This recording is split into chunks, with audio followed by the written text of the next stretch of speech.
嗨，大家好，我是躺平叔，今天是2026年6月14号。這一期咱們聊一聊胖改。什麼叫胖改？這個起源於2年前，有很多商超由於自身經營業績不好或者其他原因，要紛紛學習業內的標杆胖東來，把自己改成跟胖東來相似。那這個胖改也有2年了，改的效果到底怎麼樣，对吧？众說紛紜，也沒有一個具體的說法。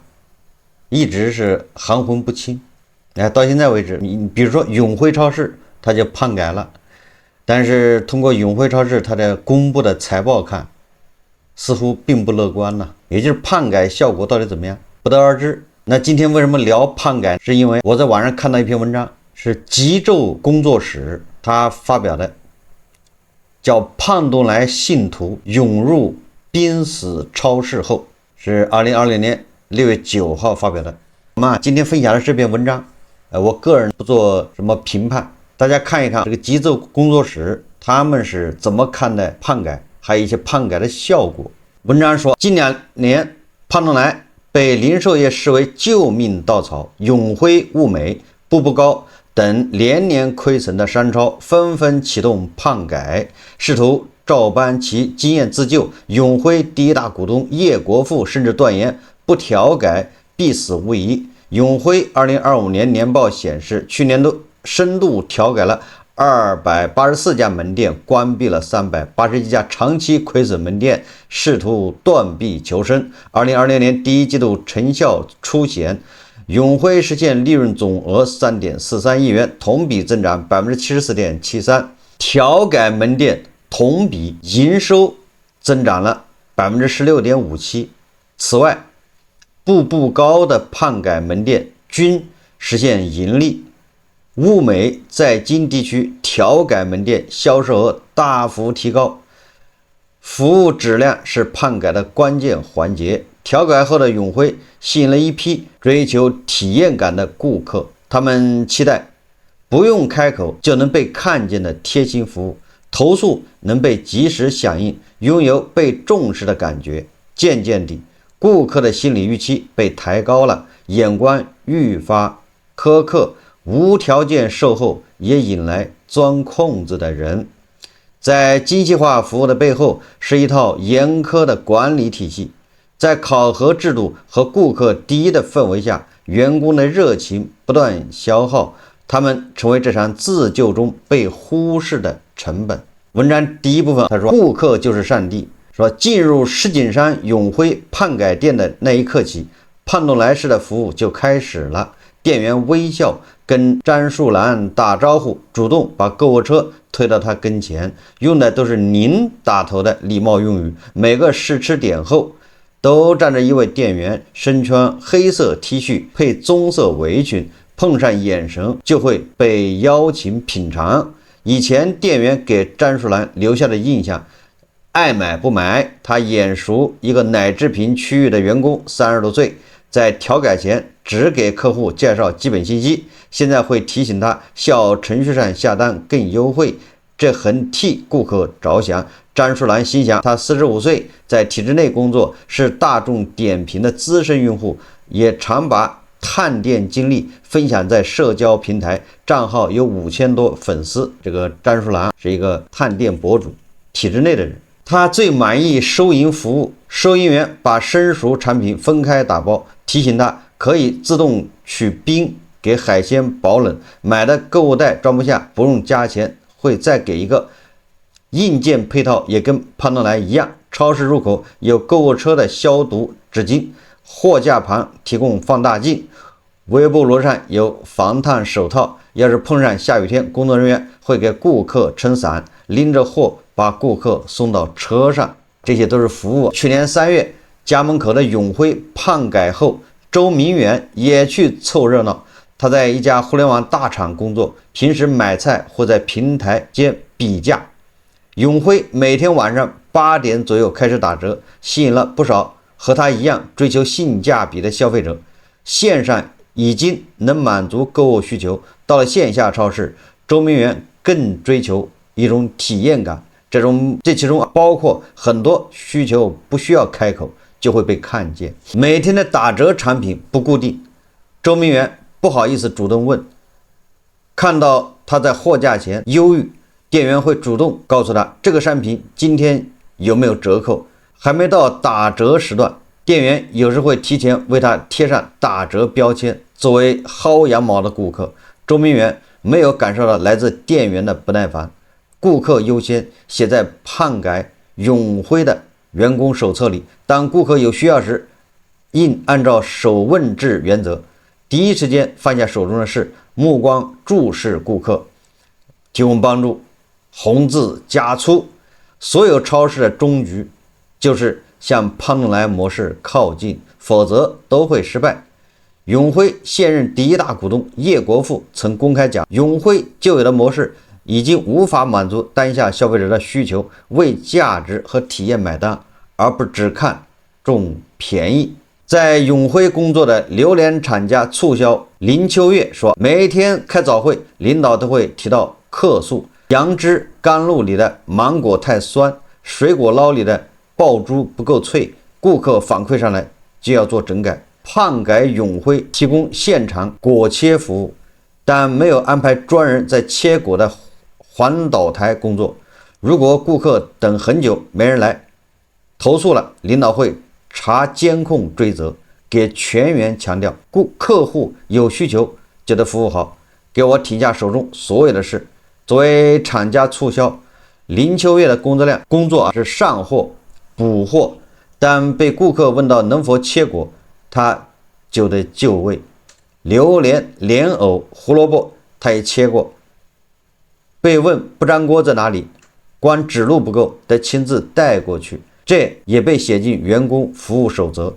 一篇研究零售業服務的論文提到，胖東來不單單提供交易服務，還上升到情感型陪伴，如此情緒價值也被平移到胖改永輝，他們甚至會為服務不周提前道歉。很多調改店開張時，顯眼處都擺着溫馨提示，我們大多數是新員工，技術還不成熟，服務有不周之處，我們會加快成長。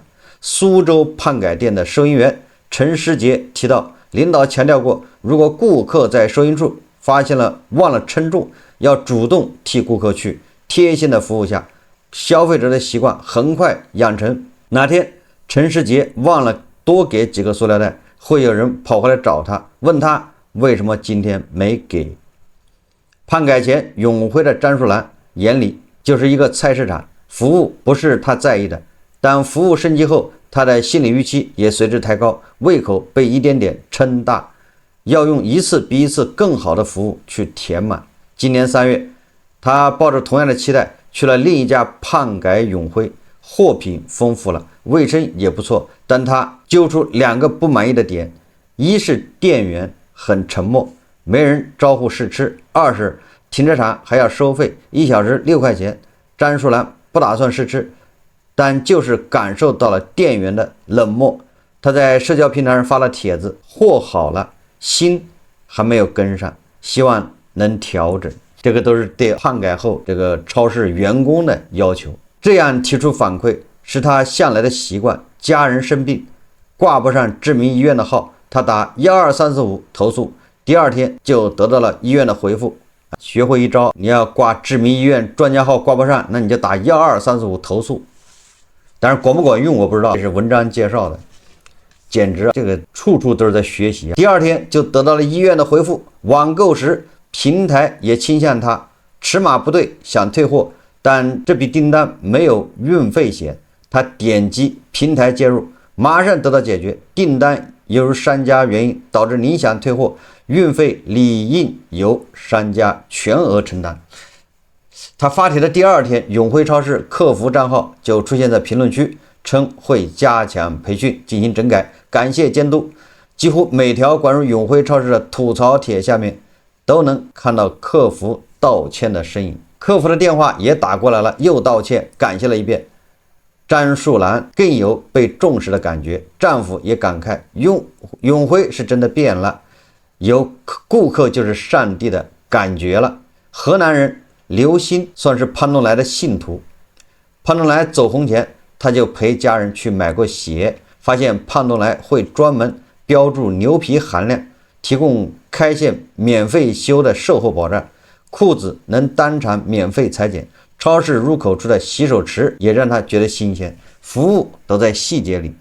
聊起這些，他的語氣全是肯定。劉鑫見過老人帶着小孩在胖東來裡吹空調休息，在他眼裡這裡像個樂園，除了不能住裡面，在裡面玩也會很開心。今年看到杭州住處附近的永輝也要胖改，劉鑫很期待，但實際情況卻讓他失望。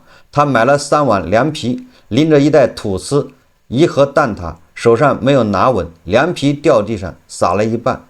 他把這個不愉快的小插曲歸結到服務不夠細緻上。超市裡沒有隨處可見的購物籃，做涼皮的阿姨不給塑料袋，他不得不把3碗涼皮捧在手上，涼皮灑出來，他尷尬的腳趾摳地。旁邊有個員工看着也沒來幫忙。劉鑫很鬱悶，心想要是在胖東來，肯定會有員工幫他收拾，說不定還會給他賠償。在一條吐槽這家門店衛生品控差的帖子下，劉鑫也敲下一連串評語，快300個字，服務真的很一般，很無語，很差。一個塑料袋嗎？也就是我個人感覺，他這文章寫的主要是胖改的這些永輝超市跟胖東來在服務这兒還是有區別的。那文章第2部分說，讓顧客更信服務，在顧客看不到的一面，維持高服務質量的一套嚴苛的管理系統。去年說大學生陳世杰進入蘇州一家胖改永輝做兼職收銀，和他曾在社區超市做收銀的感覺不同，就是跟普通的超市沒有胖改的超市那收銀感覺是不一樣的。胖改的超市規矩多，檢查多，接待客戶有一套完整的話術，打招呼、提醒嘉賓、提醒雞蛋易碎，同樣的話一天要重複數次，24小時監控記錄着他的工作，漏說的會被領導提醒，到第3次就會扣錢，不時有便衣暗中抽查，檢查人員扮成顧客來結賬，如果發現收銀員漏步驟，忘記提供叉子就會扣分，便衣還會設陷阱，往藥膏盒裡放牙膏，偷換產品。想看收银員有沒有遵守打開產品包裝檢查的規定，出錯是不被允許的。有次他不小心把一件牛奶刷了2次，顧客找回來要退款，領導看到後讓他掏2份罰款，一份賠給顧客，一份給超市，一共180塊。他在永輝的時薪是20塊錢，一天掙80塊，那也就是2天，相當於3天白幹。胖改後，永輝推出了名為五色卡的考核體系，分別對調改店的食品安全、環境設備、管理運營等5方面做出規定，其中黃卡對顧客服務做出了諸多細節要求，碰到顧客求助沒有及時幫助扣10分，沒有看着顧客的眼睛，沒有立刻放下手中的事，或者說了你問下其他人這樣的服務禁語也扣10分。每個崗位還有不同的規定，水產區的員工撈魚時沒有主動伸手示意顧客小心水花扣3分。這個規定非常詳細，你達不到都要扣分，分數和員工的績效掛鈎，5張卡都達到75分才能拿到全部績效。這就是胖改後的店它是這麼要求。五色卡裡種種服務細節，其宗旨是讓顧客更幸福。沒錯，讓顧客幸福，那就是你的服務好，把顧客當上帝，那就对員工有更加細致入微的要求。這是永輝對外宣稱的企業使命。一個顧客在結賬時跟陳世杰的同事吐槽，永輝只知道學胖東來的口號，東西變得又貴又難吃，這被路過的領導聽見，罰了同事100塊錢。理由是顧客有這種想法，是員工沒有招待好，沒有把顧客往積極的方向引導。這讓我想起了這個有些超市，他上了頭條上了熱搜之後，你不能評論，你一評論那你就涉嫌攻擊這個企業，你沒有按照，也是擅自理解，沒有按照企業自身的這什麼去理解，你理解偏了我就告你。在胖改永辉计量港工作的小辉总結說，服務業的潛規則已经是顧客有不滿，錯的一定是服務人员，懲罰機制更強化了這點。今年過年期間客流量大，稱重處只有小輝一個人，忙完比較累，沒注意到有顧客跟他說話，第二天就收到投訴，說他冷臉了。門店店長會在超市裡巡查，拍下員工和顧客起衝突時的現場照片，發到大群裡點名批評。有次蔬果區的員工沒聽到顧客需求，對方最後大聲喊了出來，店長和督察在群裡輪番發了上千字的小作文，要求嚴肅處理，扣績效。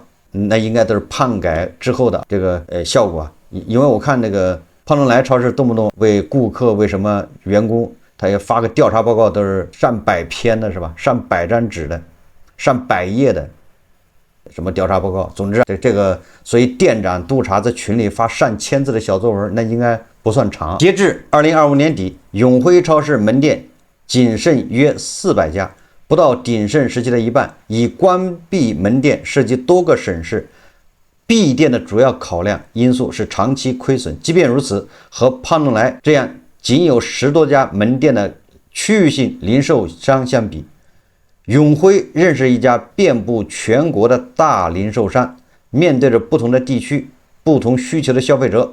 第一財經報道提到說，國內各個區域都有當地強勢品牌零售商，在本地享有很高的認可度和忠誠度。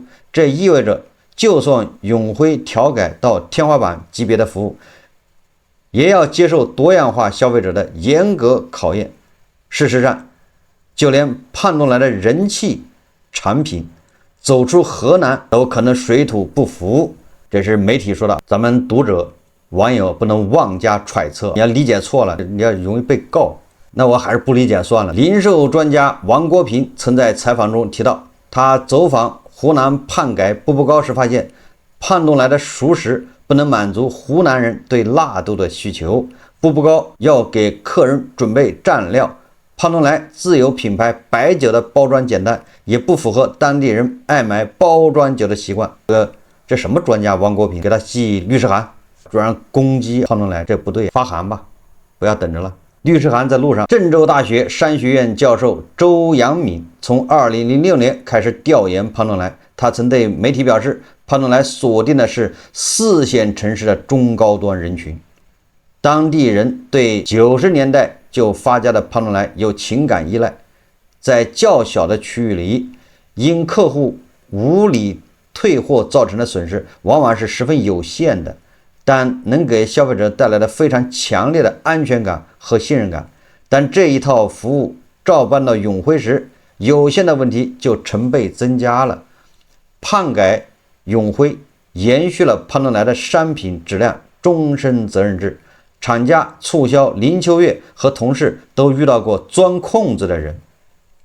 有個顧客喝光了奶昔，投訴說杯子裡的有根頭髮，那是根短頭髮。水果區的工作人員都是女生，在操作間也都會戴上頭套。小店長專門做了實驗，看頭髮是製作時出現的，還是喝光後才放進去的。儘管內部覺得不是員工的問題，但還是得跟客戶道歉。投訴了就要解決。一杯19.8塊的奶昔賠了200多塊錢的水果。林秋月的領導還分享過一個例子，顧客買了包豆芽放在冰箱裡一直沒吃，結果壞了，要求退貨，超市也答應了。林秋月不理解，顧客都這麼無理取鬧了，還要滿足他們嗎？在永輝做過客服崗的陳嘉玲也接觸過很多白嫖黨。去年夏天，成都這家調改永輝開業後一陣子，客服的電話被打爆，100-200塊錢的榴蓮，有人吃完了說不好吃要退錢，超市照做了。和胖東來一樣，永輝也推出了客戶投訴獎，鼓勵投訴，獎勵100塊錢。讀到這裡我就有一點點納悶，我有點疑問，就是白嫖黨為什麼全去了胖改店？為什麼河南的许昌胖東來店就沒有那麼多的白嫖党？所以這個不太理解，為什麼你永輝你胖改了，學的是胖東來，為什麼你就招白嫖党？你把这个問題給解釋，找原因。那白嫖黨為什麼不去正宗的這個永輝超市去白嫖呢？我是不太理解。投訴的人裡，很多人拿胖東來說事，人家胖東來怎樣怎樣把永輝架上去了。一個買了4塊錢鴨頭的中年人來投訴，說煮出來的水上浮着一層不明物質，有毒的。陳嘉玲叫來肉禽部門的負責人，負責人解釋這是正常油脂，可以提供檢疫報告，顧客認定就是有問題。負責人又說可以去做鑑定，對方反駁這是你們的問題，憑什麼要我去做鑑定？顧客坐在服務台前，逢人就抱怨，勸他們別消費。這樣的人為什麼在胖東來的總店或者胖東來的其他店沒有出現，或者出現了都是怎麼處理的？不太理解。陳嘉玲很無奈，覺得這人是個奇葩，但端茶倒水不能停。拉扯了4個小時後，超市賠償了近1000塊錢的牛肉、羊肉、雞肉，也不是賠錢，賠肉，也很有意思。這是處理。這個文章的第3部分叫新與舊，這部分主要是寫這些胖改之後員工的收入。永輝員工林秋月去別的超市，總忍不住用胖改的標準打量，說這個台面該擦了，那裡地板要掃了。這是林秋月第一次進入服務行業，他22歲，剛大學畢業，沒有幫味兒，幫顧客解決一個小問題就有成就感。碰上有禮貌的顧客回應他，能讓他一整天如沐春風。性格裡活潑，也被帶進工作。有小姑娘臉皮薄，不好意思要試吃，林秋月會主動遞上去。顧客問他哪盒菠蘿蜜比較甜，他挑出一盒，說這個保證甜，帶着贍養的聲調。顧客聽了誇他可愛，他心裡也高興。同事也誇他會給情緒價值，說近年來不少商超的胖改取得階段性成效。今年3月，永輝時隔5年首次實現了同店客流與銷售的雙增長，步步高一度走到破產重組的地步。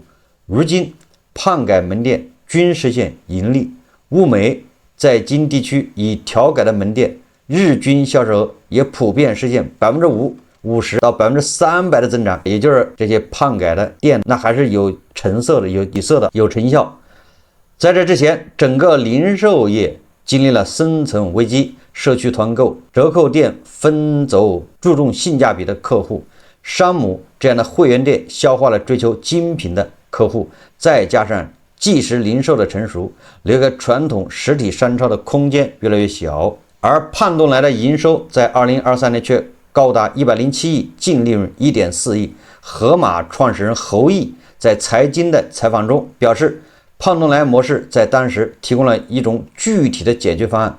什麼方案呢？就把消費者重新吸引到線下，讓他們覺得門店更有溫度。但極致的服務背後，使員工付出了更多的勞動。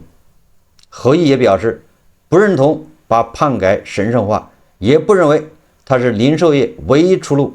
原因之一是過度強調體驗而忽視效率。胖東來門店投入了大量人力做服務，提升體驗，但從全球零售趨勢來看，效率遠勝於體驗。這個叫什麼侯毅的也給他發律師函，在這對胖東來的服務妄加評議。為了彌補效率，是員工為了更多的員工加了更多的班。兼職收銀員陳世杰提到，調改後每個收銀員身後都多了一張椅子，但領導不讓坐。上廁所前要把台面收拾乾淨，補齊叉子勺子，他嫌麻煩，水也不喝了。他從未準時下過班，也沒有加班費。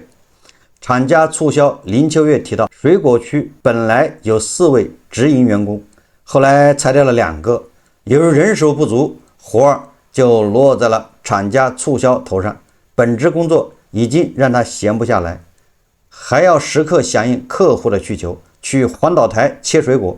一開始他還能把切好的西瓜雙手遞給顧客，提醒小心汁水。後來實在沒力氣，懶得張嘴，埋頭切，一待就是1-2個小時，熱情在高強度工作中蒸發了。在胖東來，員工的積極性來自於優厚的待遇。去年6月，任東來在他的社媒上宣布，胖東來8000多名員工稅後平均月薪9000元。胖改後，永輝的待遇也有提升。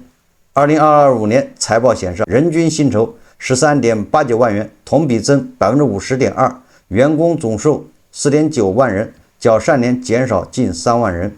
有關待遇的規定在落地時卻產生縫隙。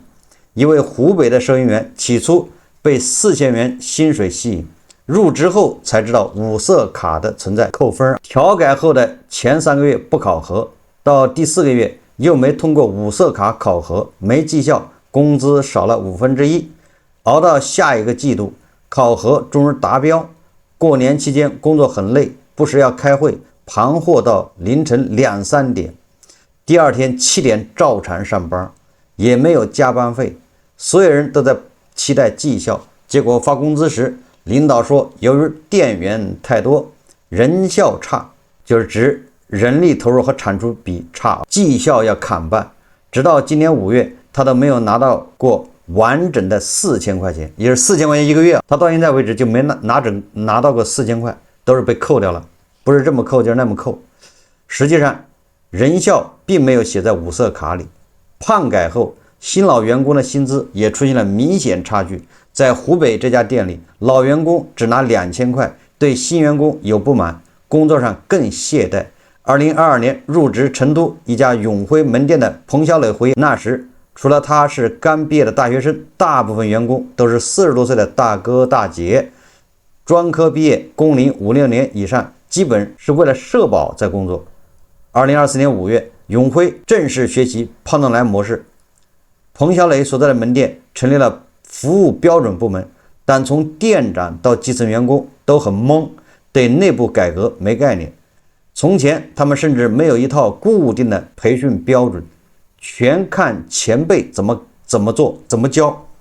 在彭小磊看来，他的門店也沒有形成胖东來的家文化，胖改前受到客戶投訴或遇到職業打假人，都要員工個人承擔損失，相應的員工也拿錢辦事。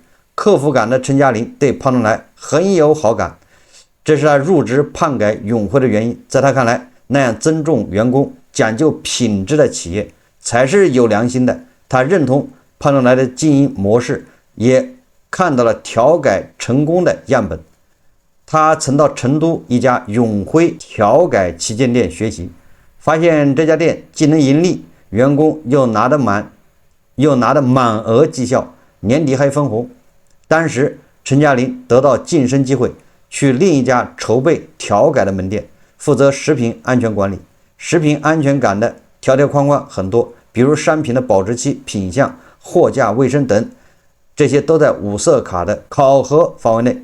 在旗艦店學習時，他發現老員工都被裁了，幾乎都是新招的年輕員工，有很多大學生。誰說超市沒有大學生呢？大學生到超市上班，通過這個文章咱們看到，以前超市招的都是一些40、50歲的大媽，是吧？他們在那就混日子，也等着退休啊。他们主要靠指望着社保，有人替他交社保。那现在去的都是年輕的大學生，說明大學生找不到工作，就業難，你只能去超市選超市的這40、50歲的大媽去了。那40、50歲的大媽只能回家，只能去打零工。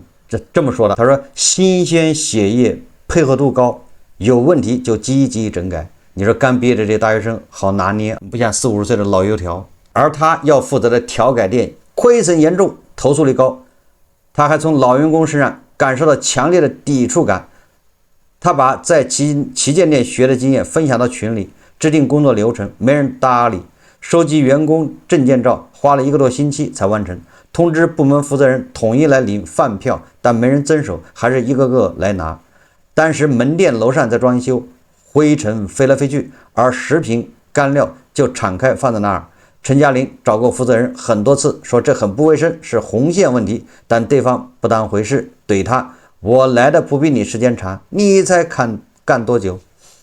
多年來，老員工已經有一套固定的工作流程，很難被打破。在他們眼裡，陳嘉玲是來找麻煩的。他帶來一套更嚴苛的考核標準，不僅增加了工作量，不達標還要扣錢。私下裡，老員工抱怨五色卡就是為了讓他們多幹活，因為調改後的工資只漲了幾百元。陳嘉玲覺得老員工是故意作對，他的工資更高，晉升也快，或許對他們造成了威脅，他摸不清怎麼和他們相處，也不想去討好。有次他約電工來幫他裝電視，到點了人沒出現，他還發消息打電話都沒人理。有同事說看見電工在樓上面館吃飯，陳嘉玲在大群裡艾特電工，問他為什麼沒有來，電工說自己在忙着。陳嘉玲反駁你在忙着吃飯，電工一下子火了，衝到辦公室裡指着陳嘉玲罵。陳嘉玲求助了店長，但对方和稀泥。這番衝突後，陳嘉玲提出了離職。不久後回到河北邢台老家，開了家小飯館。我們接觸到了7位調改後加入永輝的員工，這是這個文章說的，說這7位員工都沒有長久的堅持下去。為什麼？都是因為感到付出和回報不匹配，選擇離職。平均工作時間不超過半年。一位在收银崗工作過的男生提到，他的時薪只有11塊，忙得和陀螺一樣團團轉，還要負責這片區域的衛生，地上有垃圾，1塊地板磚扣10塊。離職後聽同事說，因為提離職的人太多，得排着隊來。賣榴蓮的林秋月在永輝待的時間也不長，開業2個月後，因為榴蓮廠家承擔不起包退換的虧損，直接撤出了永輝。文章就結束了。這個文章談不上在肯定胖改，也談不上是诋毀胖改，這是比較一個相對客觀的一個報道。那我的角度不一樣，為什麼？因為正好結合到最近这個胖东來又上熱搜了。他上熱搜這次恰恰是因為員工的待遇問題上了熱搜。那根據這篇文章的報道，对不對？你不管是胖改之後的員工，他們那個工作量是非常大的，很辛勤，其實工資也沒多少，很多才4000塊錢1個月，完了他拿不到，因為老被扣錢。通過這個文章介紹，是不是這些胖改的這些員工是不是一個壓力很大？提供這種服務，那不是沒有胖改之前是完全不一樣的。但是最近你看胖東來上了熱搜，他就是因為員工的待遇問題。根據中國新聞週刊6月14號報道，說大家其實不值這麼多錢。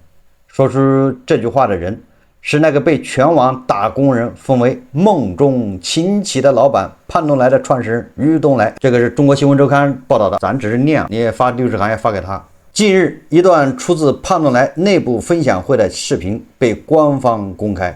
席間，于東來表示，我們公司30年來基本上都是使用超越員工期望的薪酬，這樣好的一點是能激發大家的熱情，不好的一點產生溺愛。說于東來還提到，現在我們已經超越了公平薪資100%，我們要拉回到超越最多20%，100%什麼意思呢？按照這個好像胖東來自己公布過他們的員工薪酬9000、10000是這樣平均的。他說超越了100%，那就是除以2唄。那也就是他們應該的薪酬就是5000塊，我們給多一點，就是6000。那你想想剛才那篇文章說的胖改之後的那些店員工要幹那麼多事，壓力那麼大，也只有6000，那高嗎？這個中國新聞週刊說胖東來的薪酬有多高，要讀懂于東來的焦慮。先要看胖東來的高薪，說今年5月面對某博主的相關質疑，胖東來曾公開真實薪酬數據。2025年，企業全業態員工全年平均到手工資8974元。2026年1至3月，員工平均工資已達到9598元。說高不高的對比才能知道。國家統計局數據顯示，2024年全國城鎮私營單位批發和零售業年平均工資67059元，按此計算，月薪為5588元。這意味着胖東來的平均工資比全國同行高出70%。不管高多少吧，從第一篇極昼工作室的報道來看，胖改之後的這些員工工作量是急劇提高，壓力也非常大。所以大家就可以非法腦補一下胖東來的員工工作量。但是老闆說了，我有大愛，不能溺愛。最後我想說的是，如果按照極昼工作室的描寫，我覺得這胖改店的員工拿個7、8千不算多，因為他真的是付出。你每個員工都是6邊形，你既要給人家倒水，要給人家提供情緒價值，完了這個還要提醒人家塑料袋子別撒着這些的，這每個人都要提供。你的眼睛比耳朵要快，你不能等人家叫你，你要主動看到人家要幫助。那這些你恐怕你這樣的員工你得提高，你得給7、8千一個月。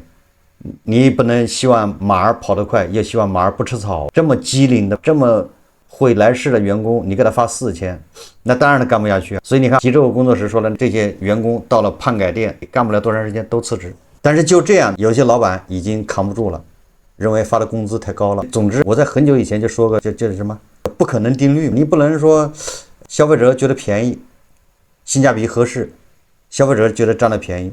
這個房東對不對？物業每年按時收到租金，租金還不降。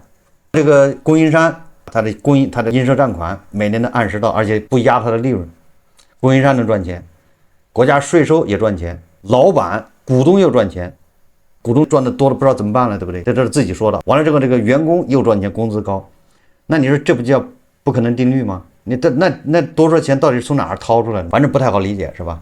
那一個謊言就要很多謊言去掩蓋，這個我是這麼理解的。如果你在一個地方撒了謊，那你要造很多謊言去掩蓋，那這樣總有一天是吧？